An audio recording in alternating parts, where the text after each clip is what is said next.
Brought to you by Union Enzyme. जब gas सताए union enzyme लो। इसके तत्व गैस की जड़ पे काम करे और खाना पचाए आपके डाइजेस्टिव सिस्टम की तरह, जो दे बदहजमी से आराम। यूनियन एंजाइम, गैस भगाओ, खाना पचाओ। ऐसे में मैं जो मान रहा हूँ वो दो लोगों के बीच प्रमुख मुकाबला मान रहा हूँ, आजाद समाजवादी पार्टी और भाजपा के बीच में मान रहा हूँ। देखा जा रहा है दीवानगी चंद्रशेखर के प्रति ज्यादा रही। किसको देना? क्योंकि पहला नंबर जो रुझानों के हिसाब से मैं कहूँ आजाद समाज पार्टी को ही हम मान के चल रहे हैं। देश भर की लोकसभा सीटों पर मतदान संपन्न हो चुका है। अब बारी है एग्जिट पोल की। तो आज हम बिजनौर में नगीना लोकसभा की सीट का एग्जिट पोल करेंगे। एग्जिट पोल आज हम अपने जिले के पत्रकारों की नजर से देखेंगे कि वो एग्जिट पोल में क्या मान के चल रहे हैं, नगीना लोकसभा पर किसकी जीत हो रही है और जीत के पीछे का कारण क्या है। हम आपको पहले अभी मैं सब पत्रकार साथियों से मिलवा देते हैं, आपका परिचय कराते हैं। आप हैं ज्योतिलाल शर्मा जी, वरिष्ठ पत्रकार हैं। आप हैं नरेंद्र मारवाड़ी जी, बहुत वरिष्ठ पत्रकार हैं। आप पंकज भारद्वाज जी हैं, बहुत वरिष्ठ पत्रकार हैं। अमनीश गौड़ जी हमारे साथ में हैं। वसीम अख्तर जी बहुत पुराने पत्रकार हैं और नवीन गर्ग जी भी हमारे साथ हैं।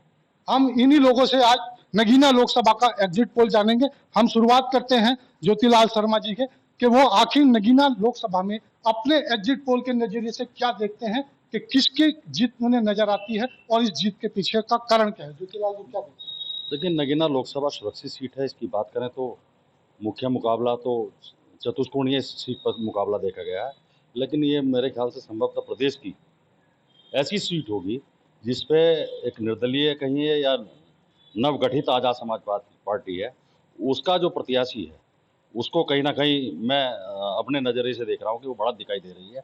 उसके पीछे का कारण भी ये है कि यहाँ जो ये सीट है दलित और मुस्लिम मतदाता बहुल्य सीट है, और जो बिजनौर जिले के कस्बे हैं, जो नगीना लोकसभा के कस्बे हैं, वो बहुतायत में हो 80-90% तक मुस्लिम मतदाता है वहाँ पर, और दलितों की संख्या बहुतायत में है।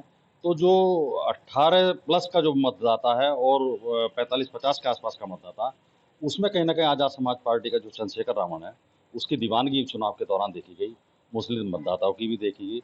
और जो इस सीट पर भारतीय जनता पार्टी के जो प्रत्याशी हैं ओम कुमार जी, वो 3 बार से हैं नेटौर विधानसभा से MLA रहे हैं, तो उनके बारे में ये कहीं ना कहीं एंटी हाँ ये भी मतदान देखा गया है। जहाँ तक समाजवादी पार्टी की बात है, समाजवादी पार्टी से यहाँ एक VRS लेकर के एक मनोज कुमार जज है, वो यहाँ चुनाव मैदान में थे, तो उनका ये था कि वो तुरंत ही VRS लेकर के आए और चुनाव मैदान में आ गए, तो उनका जनसंपर्क पूरा उस तरह से नहीं कर पाए जिस तरह से उनको करना चाहिए था। और दूसरा, बसपा की जो प्रत्याशी थे वो गैर राज्य क्या मानिए वहाँ चुनाव लड़े थे, वो अचानक आ गए, उनको क्षेत्र की जनता जानती नहीं थी। ऐसे में मैं जो मान रहा हूँ वो दो लोगों के बीच प्रमुख मुकाबला मान रहा हूँ, आजाद समाजवादी पार्टी और भाजपा के बीच में मान रहा हूँ।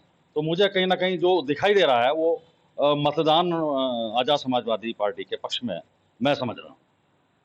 नगीना लोकसभा सीट पे 4 प्रत्याशी मुख्य रहे। ओम कुमार भाजपा से, बहुजन समाज पार्टी से सुनील कुमार मेनवाल रहे और चंद्रशेखर आजाद जो है वो आसपा से हैं और ओम कुमार बीजेपी से। आप इस 2 महीने से पूरा आपने कवरेज किया, आप उस नजरिए से किस नजरिए से देखते हैं इसको? आप देखिए, क्या कह रहे हैं? नगीना सुरक्षित सीट है और इस पर पूरे प्रदेश की नजर रही है। वो चंद्रशेखर के मैदान में आने पर वो पहले से तैयारी भी कर रहे थे। जितने प्रत्याशी अन्य पार्टियों के तीनों के मुकाबले में रहे हैं, वो उससे पहले चंद्रशेखर आज़ाद अपने जनसंपर्क में लगे हुए थे। तैयारी उनकी रणनीति अच्छी थी और इस चुनाव में मुख्य मुकाबला भाजपा और चंद्रशेखर के बीच देखा जा रहा है। दीवानगी चंद्रशेखर के प्रति ज़्यादा रही मुस्लिमों की, और मैं समझता हूँ हार जीत बहुत कम मार्जिन से होगी। भाजपा भी कड़े संघर्ष में है, ऐसा नहीं है भाजपा को यहाँ लूज मान लिया जाए, पर भाजपा और चंद्रशेखर आज़ाद के बीच मुख्य मुकाबला है। अब देखना होगा कौन इसमें से। आप अगर पहले नंबर देना चाहें एग्जिट पोल के हिसाब से तो मैं चंद्रशेखर को दूंगा। तो हमारे साथ पंकज भारद्वाज जी भी हैं, ये भी चुनाव में काफी जानकारी रखते हैं। पंकज जी, आप क्या देखते हैं? आप अपने एग्जिट पोल के हिसाब से नगीना में क्या देख रहे हैं? मतदाताओं का जो भी रुझान रहा है, और चूंकि EVM में सब कुछ कैद हो चुका है, लेकिन जैसा हमारे सारे साथी बता रहे हैं और हमारे भी एग्जिट पोल हैं कि आज़ाद समाज पार्टी ने बहुत अच्छी बढ़त बनाई है। हाँ, इसमें मैं ये ज़रूर कहना चाहूँगा कि यहाँ हम भारतीय जनता पार्टी को भी बहुत कम नहीं आँक सकते हैं। जीत का जो भी अंतर रहेगा, वो बहुत कम रहेगा। तो ये तो बहुत कहना मुश्किल हो जाएगा कि आज़ाद समाज पार्टी का ही प्रत्याशी जीत विजय प्राप्त करेगा। हो सकता है बहुत चौंकाने वाले परिणाम भी आ जाएँ और भारतीय जनता पार्टी का प्रत्याशी भी जीत जाए। लेकिन हाँ, ये तय है कि आज़ाद समाज पार्टी का बहुत अच्छा यहाँ प्रदर्शन दिखाई दिया और इसके आधार पर हम कह सकते हैं, उसके पीछे जैसे कि सब बता रहे हैं कि आज़ाद समाज पार्टी का गठन हुआ अभी, वो पहला चुनाव लड़े हैं यहाँ से नगीना से और ख़ास तौर पे युवा दलित वर्ग जो है, वो उनके प्रति बहुत आकर्षित दिखाई दिया। हाँ, मुस्लिमों में भी ये है कि युवा वर्ग उनके प्रति आकर्षित ही तो था, लेकिन ऐन वक़्त पे उसका बहुत ज़्यादा बिखराव दिखाई दिया था। तो इसलिए ये कहना बहुत मुश्किल हो पा रहा है कि जीत किस तरफ होगी। अगर आप कहें कि पहला नंबर दूसरा मांगा जाए एग्जिट पोल में, कि आप किसको देना चाहेंगे? देखिए, पहला नंबर जो रुझानों के हिसाब से मैं कहूँ आज़ाद समाज पार्टी को ही हम मान के चल रहे हैं, लेकिन निर्णय चौंकाने वाले भी हो सकते हैं। तो हमारे साथ अवनीश गौड़ जी भी हैं, इनसे भी देखते हैं। ये अवनीश जी भी पुराने पत्रकार हैं। अवनीश जी, आप अपने एग्जिट पोल में, चूंकि आपने 2 महीने काफी कवर किया, अब तो परिणाम भी सामने 4 जून को आ जाएंगे, लेकिन आपके एग्जिट पोल के नजरिए से क्या देखा जाए तो आप क्या समझते? जैसा मेरे पूर्व साथियों ने कहा है कि आज़ाद समाज पार्टी अच्छी बढ़त के साथ इलेक्शन लड़ा है। हालांकि अभी नतीजे तो 4 तारीख को क्लियर होंगे, लेकिन जो स्थिति है वो आज़ाद समाज पार्टी की बहुत मजबूत है, क्योंकि नगीना सुरक्षित सीट एमडी फैक्टर काम करता है। एमडी मतलब मुस्लिम और दलित फैक्टर, ये दोनों ही निर्णायक भूमिका में होते हैं और मुझे लगता है कि आज़ाद समाज पार्टी प्रत्याशी इन दोनों को अपने पाले में लाने में कामयाब रहे हैं। इसका कारण ये भी था कि समाजवादी पार्टी मुसलमान वोटरों को अपने साथ ज़्यादा नहीं ले पाए, क्योंकि न्यायिक अधिकारी के पद से बीआरएस लेकर उनके प्रत्याशी आए थे मनोज कुमार जी, तो राजनीतिक पृष्ठभूमि नहीं थी, आम लोगों में उनका जनसंपर्क कम था। इसलिए मुस्लिमों को लगा कि शायद एक बेहतर विकल्प आज़ाद समाज पार्टी के प्रत्याशी चंद्रशेखर बन सकते हैं भाजपा प्रत्याशी ओम कुमार के खिलाफ, और वही सब कुछ देखने के लिए मिला।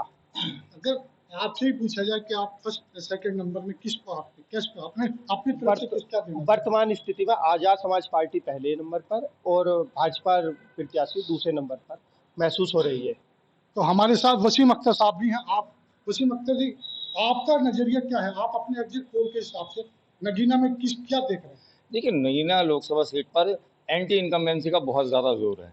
2 एंटी इनकम्बेंसी हैं, एक बीजेपी के खिलाफ और एक समाजवादी पार्टी के खिलाफ।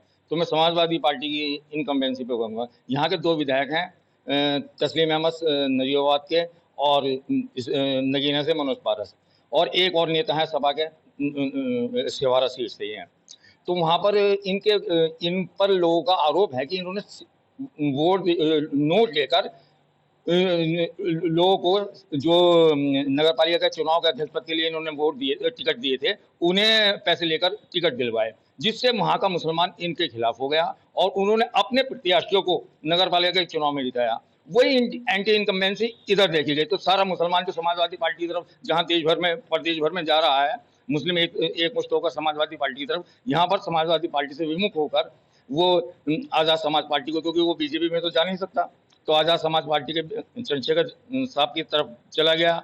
और उधर मैं दलित वोटों की बात करूँ तो दलित वोटों का मुझे चारों उम्मीदवारों में बंटवारा दिखाई देता है। तो अगर हम बात करें तो आप पहले दूसरे नजरिए में, अगर यहाँ जीत आप पूछा जाए आपसे सीधे कि कौन आपकी नजर से जीत रहा, तो देखिए, कांटे की चक्कर है यहाँ पर चंद्रशेखर में और भाजपा उम्मीदवार ओम कुमार में, मगर इसमें मैं एडवांटेज ओम कुमार को देना चाहूँगा, भाजपा उम्मीदवार को। तो नवीन गर्ग जी भी हमारे साथ हैं, इनसे भी बात करते हैं कि आखिर ये अपने इस नगीना लोकसभा के एग्जिट पोल को किस नजरिए से देखते हैं? देखिए, ये बात ये सही है कि जो का मुकाबला देखा जा रहा है वो मुस्लिम क्या नाम है आपका चंद्रशेखर और बीजेपी के प्रत्याशी ओम कुमार के बीच देखा जा रहा है। उसकी वजह क्या है कि अगर मुस्लिम और चमार अगर एक जगह पड़ जाता है तो चंद्रशेखर के जीतने की प्रबल संभावना है, लेकिन चूंकि ये डिपेंड करता है कि ओम कुमार की कार्यशैली पर, उन्होंने कितना वर्क किया है, क्योंकि वो बीजेपी के चूंकि 3 बार विधायक रह चुके हैं, तो जनता वहाँ की विधानसभा क्षेत्र में जो पोलिंग आती है, वोटिंग आती है, वो शायद वो चाह नहीं रहे हैं, वो चाह रहे हैं कि कुछ बदलाव हो। तो इससे हालांकि नुकसान जो है फिर वो शायद ओम कुमार को लोकसभा में होने की संभावना अधिक है। तो इसलिए हमारा मानना ये है कि शायद चंद्रशेखर जो है फर्स्ट नंबर पर मेरे हिसाब से ओवरऑल आ रहा है। तो आपने हमारे पत्रकार साथियों का एग्जिट पोल सुना, आपने समझा पूरी चीज को, देखा कि पत्रकारों की नजर से इस नगीना लोकसभा सीट पर जो ज्यादातर लोगों का मानना है, तो यहाँ पर आजाद समाज पार्टी इस सीट पर अपनी पताका फहराती हुई अभी तक नजर आ रही। बाकी तो 4 जून को जो परिणाम आएगा उसके बाद पता चलेगा। लेकिन हमारे इन पत्रकार भाइयों के एग्जिट पोल के अनुसार वहां पर पहले नंबर पर चंद्रशेखर आजाद और दूसरे नंबर पर भाजपा के ओम कुमार दिखाई दे रहे हैं। बाकी परिणाम क्या आएगा वो उस दिन पता लगेगा। मैं संजीव शर्मा, बिजनौर, यूपी तक।